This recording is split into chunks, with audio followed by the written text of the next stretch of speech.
வணக்கம் ஐயா. சில விஷயத்த நான் வேற கொஞ்சம் மனசில் அழுத்தி வச்சுட்டேன். தமிழ்நாடு முதல்வரும் டெல்லிக்கு வரணுங்க சார். ஏன்னா அவங்களும் இதில் கலந்துக்கணும்னு எனக்கு ஒரு மனசில் ஏன்னா இப்போ இருக்கிறவங்க யார் பதவியில் இருக்காங்களோ அவங்களுக்கு அது ஒரு முக்கியத்துவம் உண்டு, அந்த பெருமை உண்டு. அதனால் நான் அவங்கள மறைச்சி பேசுனா, ஏன்னா அவங்களுக்கு ஒரு டூரிஸ்ட்டு இது வச்சுருக்கேன். இன்னும் தமிழ்நாட்டில் கொஞ்சம் இன்னும் எவ்வளோ இது பண்ணணுமோ வளர்ச்சி, அதெல்லாம் நான் ஒரு திட்டம் போட்டு வச்சுருக்கேன். அது இது சக்ஸஸ் ஆன பிறகு, என்னோடய வெளிநாட்டோட பயணம் ஆன பிறகு அது அவங்கக்கிட்ட அந்த தாக்கலை நான் கொடுக்கணுன்னு இருக்கேன். அந்த ப்ராஜெக்ட் எப்படிங்கிறத அவங்களுக்கும் நான் தெரிவிக்கணும்னு இருக்கேன். நான் பிறந்த தமிழ்நாட்டை அவங்கள நான் மனசில் நினச்சிருக்கலாம். என்ன அவங்க இது பண்ணலன்னு அப்படிலாம் கிடையாதுங்க சார். நான் அதை இப்போதைக்கு வெளிப்படுத்தக்கூடாது அப்படிங்கிறதுக்காக தான் நான் இருந்தேன். ஏன்னா சக்ஸஸ் எல்லாத்துலேயும் ஒரு சக்ஸஸ் ஆன பிறகு தான் இப்போ இதை நம்ம வெளியில் கொண்டு வரணும் அப்படிங்கிறதுக்காக தான் தமிழ்நாட்டில் உள்ள எல்லா கட்சிக்காரங்களையும் நான் கொண்டு வராத ஒரே ஒரு இதுதான். சாரி, நான் தமிழ்நாட்டில் எல்லாருக்கிட்டையும் நான் கேட்டுக்கிறேன். ஏன்னா இதில் இடையூறு வந்துடக்கூடாது அப்படிங்கிற ஒரு திங்கிங்கு தான். மற்றபடி ஒன்றும் அவங்க மேலே எனக்கு எந்த ஒரு விரோதமும் கிடையாது. என் மேலேயும் அவங்களுக்கும் எந்த இதுவும் கிடையாது. எந்த கட்சியாக இருந்தாலும் சரி தான்.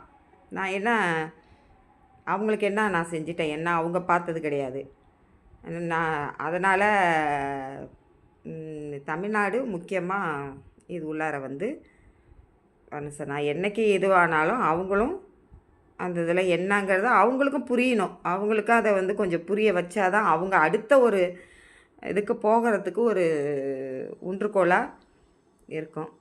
இதை ஏன்னா நான் சுத்தமாக நானும் சொல்லணும்னு நினச்சிட்ருக்கேன். அது மறந்துட்டேன். ஆனால் மெயின் இன்னும் நான் ஆந்திராவையும் விட்டுட்டேன். ஆந்திராவில் தான் எனக்கு ஆதார் கார்டெல்லாம் எனக்கு வந்தது. ஆந்திராவும் இதில் உண்டு தான். தெலுங்கானா முக்கியஸ்தம். ஏன்னா பிரமோஸில் நாங்கள் இத்தனை வருஷம் 20 வருஷமாக நாங்கள் இருக்கிறோம். 2006லேருந்து இங்கே இருக்கிறோங்கும்போது அவங்களும் எனக்கு ஒரு முக்கியமான இவங்க தான். அதனால் இதுக்குள்ளதெல்லாம் அப்புறம்தான். நான் இப்போ உடனே நான் சொல்லக்கூடாது. எல்லாத்தையும் என்ன நாங்கள் தெரிஞ்சுக்கிட்டு தான் நான் எப்படி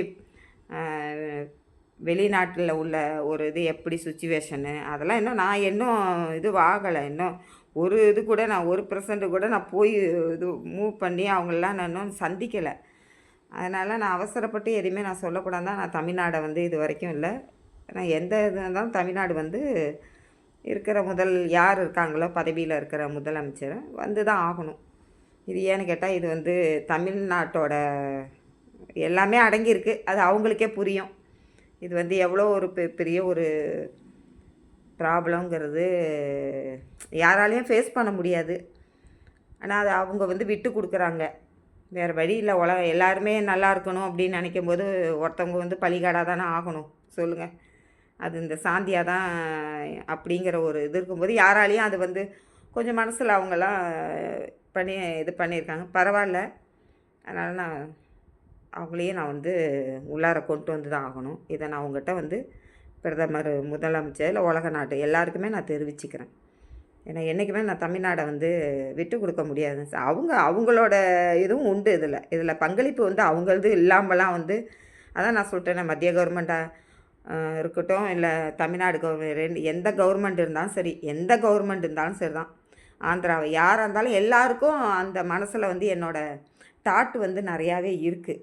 அது எனக்கு எல்லாமே தெரியும். இப்போ எதிர்கட்சி நான் உட்காந்துருக்கிற காங்கிரஸாக இருக்கட்டும், அவங்க மனசுலேயும் இருக்குது இந்த தாட்டு. அதனால் அவங்கவுங்க கடமையாக அவங்கவுங்க செய்யணும்னு நான் ஆசைப்பட்றேன். அதுக்கு மேலே நான் விவரித்து சொல்லணும்னு இல்லை. நான் ஒன்றும் பெரிய அறிவாளி, விஞ்ஞானி அந்த மாதிரியெல்லாம் இது பண்ணாதீங்க. ஏதோ என்னால் முடிஞ்சதை நான் இதில் கொண்டு வரணும்னு நான் கொண்டு வந்திருக்கேன். இதை நான் சாதிக்கணுங்கிற ஒரு வெறி இருந்தாலும், ஆனால் அந்த ரத்தம் அந்த சோழர் பரம்பரையோட ரத்தங்கிறது மட்டும்தான் நான் உறுதியாக சொல்லுவேன். அது ஒன்று தான் சொல்லுவேன். சோழர் தான் வென்றார், சிவன் தான் வென்றார் அப்படின்னு தான் சொல்லுவேன். அல்லா தான் வென்றார், இயேசு தான் வென்றார் அப்படி தான் நான் சொல்லுவேன். அதனால் இதை நீங்கள் கொஞ்சம் தமிழ்நாட்டை கொஞ்சம் அதை பிரதமர்கிட்ட நான் சொல்லியிருக்கேன்.